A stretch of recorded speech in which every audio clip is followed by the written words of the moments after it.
Good afternoon, everyone. How are we today? It's Sharon coming to you live from the UK.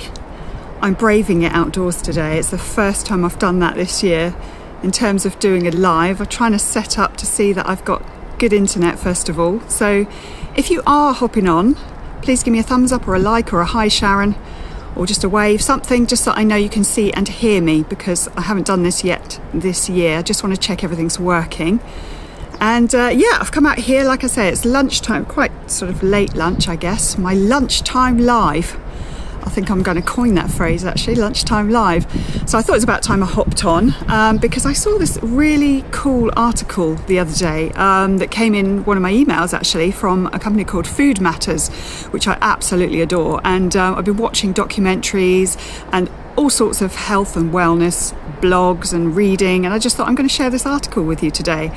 So rather than me take a ton of notes, which is what I normally do, I'm actually going to read directly from the article for you today, because I saw the title and thought, do you know what, that is so cool, I'm actually going to share that on one of my lives. And what they're talking about was 5 foods to eat which actually helps prevent or fight inflammation in the body. And I found it quite interesting because we are literally bombarded all the time about what foods to eat, what not to eat, what can help with longevity, what can help with your skin. You know, so much information out there, and articles sometimes are very conflicting, so it can get extremely overwhelming and you don't know where to start. So, I mean, for me personally, I know the basics. I'm not a scientist, I'm not a nutritionist, and I don't pretend to be. But if I find something that works, I love to share, because that's what it's all about for me. I'm helping people and, feel that their best self and have the best health that they possibly can. So for me, I just go back to basics because, and it's what the lovely people at Foodmatters say, as well as people like Jason Vale and all of those sort of what I call health gurus, is just eat the foods that are closest to nature. So really, that's all we need to do. It sounds straightforward, I know, and I'm not talking about eat raw foods, although that would be absolutely incredible if you decide to go down that path. That wouldn't be for me, unfortunately, but you know what I'm saying. So for example, take the humble apple, for example. If it grows on a tree, you pick it from a tree, eat the apple, rather than something that's had what we call high human intervention. So it's been either injected with something, or it's gone into an apple pie, or it's had pastry put on it, or it's gone into a crumble. You know what I'm saying. So we just need to get back to the basics of eating those fresh, organic, if you can afford organic, fresh fruits and vegetables, nuts and seeds, anything that's as close to nature as possible. So if it grew in the ground, have it in its simplest form if you can. That's what it's all about. And I'm going to go through the 5 foods that are going to help to fight inflammation in our bodies in a moment. But I just wanted to say it's all about sticking to the food in its natural form. I'm not perfect and I don't pretend to be, but I think that's the basic rules that we need to stick to. So if it's had, the least human intervention, I think Jason Vale calls it low HI, so instead of GI, it's low human intervention, then eat it. It's good for you, it's good for your body, it's good for your cells, it's going to give you that health and vitality that you need. If we eat live foods, it's going to have, it's going to make a difference internally to how we feel ourselves. You feel alive, you feel, you've got that vitality, and it's alkalizing your body rather than, making it more acidic with all of these toxins that we're bombarded with today. So that's my message for today. Anyway, let's get on to the 5 foods, otherwise I'll be here forever. So if you see me glancing down, I'm just scrolling down the actual article, so bear with me. So I think we've covered that. We will thrive. Yes, of course, we will thrive if we have a diet rich in fruits and vegetables, nuts and seeds. So what is inflammation and why is it so important? Then we need to do something about it. Well, it says here, inflammation is a naturally occurring process within our body. It's designed to help the body heal from injury or disease. So we all know what our body is fighting to do. Sometimes we overload it with so much crap, and it has a lot to do, Our liver is working hard day in and day out.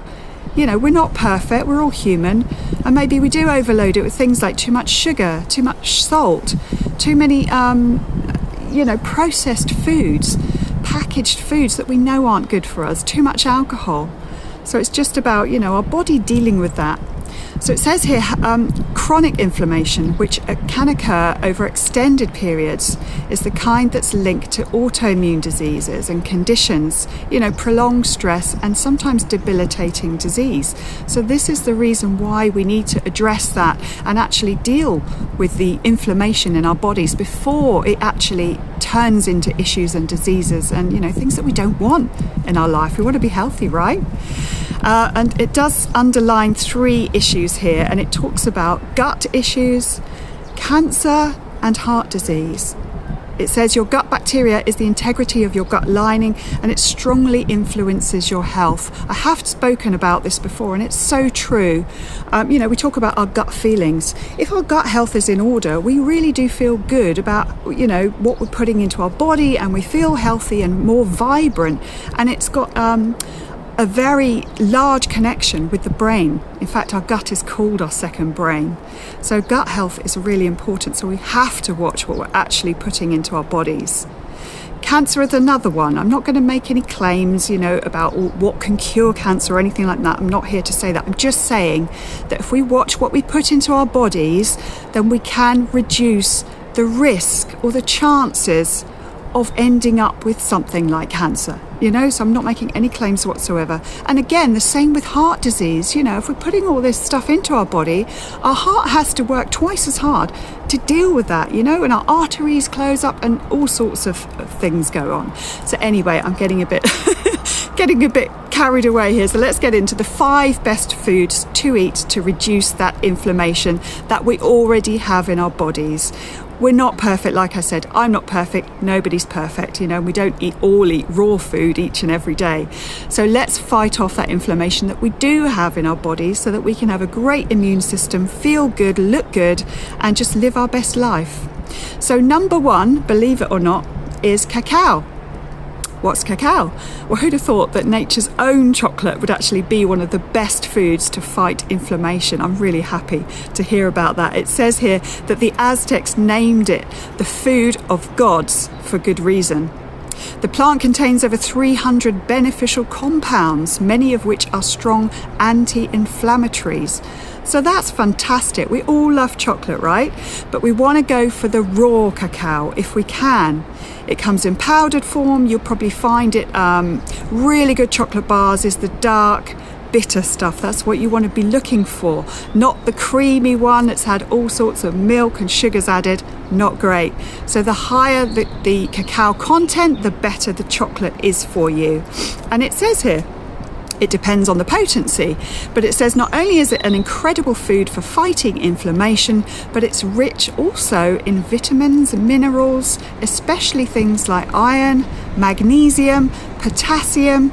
So it's just a great all-round plant-based source of protein and essential dietary fibre. So that is your permission to go ahead and go and grab some really good quality cacao chocolate. Okay, just scrolling down here. So that was my number 1. Number 2, I love this one, berries. Who doesn't love berries? Any type of berries. Strawberries, raspberries, blueberries, blackberries. Today I'm talking about blueberries. And it says there's nothing more beautiful than a freshly picked berry. I don't know about you, but I love going blackberry picking in the autumn. It's nature's most incredibly sweet treat and brings a spread of health benefits to the table. Loads and loads of powerful antioxidants. The answer lies in the essential monomers. Don't ask me what monomers are. You'll have to look those up, but it's when we actually break it down into the body, it releases all that good stuff that helps fight against the inflammation. Studies show blueberries protect the brain, prevent damage to our DNA, inhibit cancer cell development. Wowzers, I've got some research, you can actually have a look about this.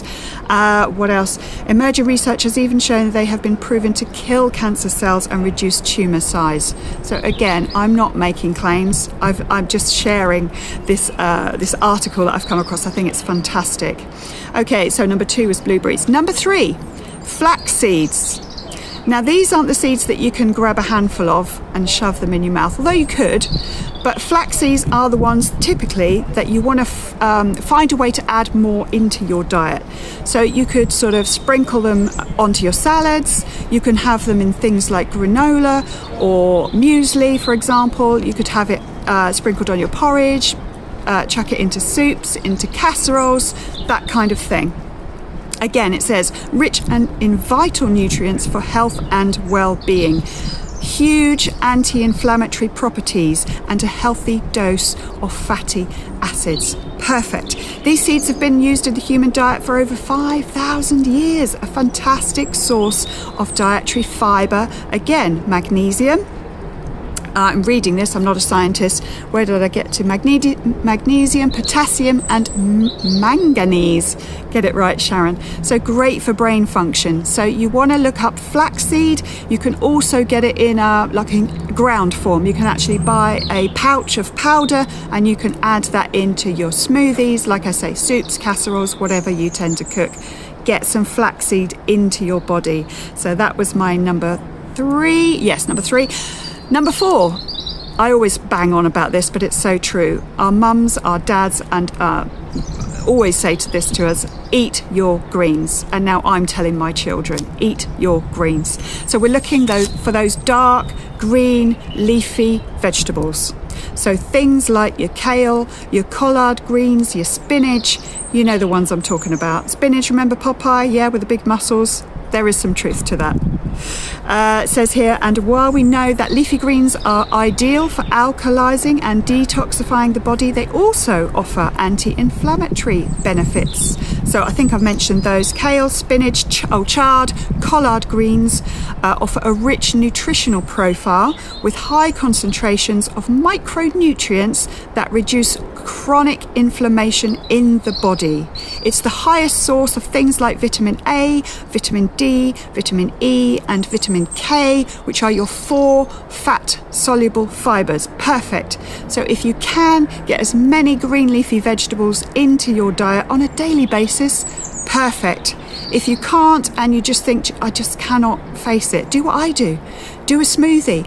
Juice the lot, whack it in a smoothie or just drink the juice. And also you can find huge benefits in something like a powdered super greens. If you're not sure where to start, reach out. I can let you know which one I use. Currently there's £10 off a pot at the moment. Absolutely fabulous. So that is my number 4. And then finally, I love this one. Number 5 is turmeric. Turmeric, you know, the root, the vibrant coloured orangey yellow spice that you put into your curries. It's absolutely phenomenal. At the moment, every morning I'm taking a ginger and turmeric shot. So I just take a shot every morning and it's fantastic for your immune health. Let me just read this to you. We love this root for its vibrant colour and fragrant flavour. The way it adds a punch to curries, makes beautiful creamy superfoods, lattes. You can even dye your clothes with it, so bring that fantastic colour to white cotton, I believe. Curcumin is the compound found in turmeric that helps the spice work its magic. It says here that it seems like turmeric is the answer to all of your health worries. Probably because it is. There's so much to it. It can support cognitive function. It helps to prevent Alzheimer's. That's a biggie. Improves your skin health and conditions and may even aid fight cancer. So there we are. That is my 5 for today. I'm just going to read through them and recap. I'm not going to talk about the first bit all over again, but I will do the last 5. So number 1, cacao. Number 2, berries. Number 3, flax seeds. Number 4, dark green leafy vegetables. And number 5, turmeric. So those are my 5 best foods to fight inflammation, and I do hope you got some value from my video today. If you did, please do like and share. I really would appreciate it, or share with those that you love. Also, if you did get some value, I can actually share this particular article with you. I'd love to do that. There's another 5 pages and it actually gives you 5 more foods to avoid. okay, to stop that inflammation happening in the first place. So we can use these 5 that I've mentioned to actually deal with the inflammation we have already. And then I have the article which offers 5 more to literally cut from your diet to stop that happening so that you can live your best life. So if you'd like that, send me a message. I'll drop that article over to you. You can have a good read through, and I hope you have a wonderful day. I'll catch you on the next live. Bye for now.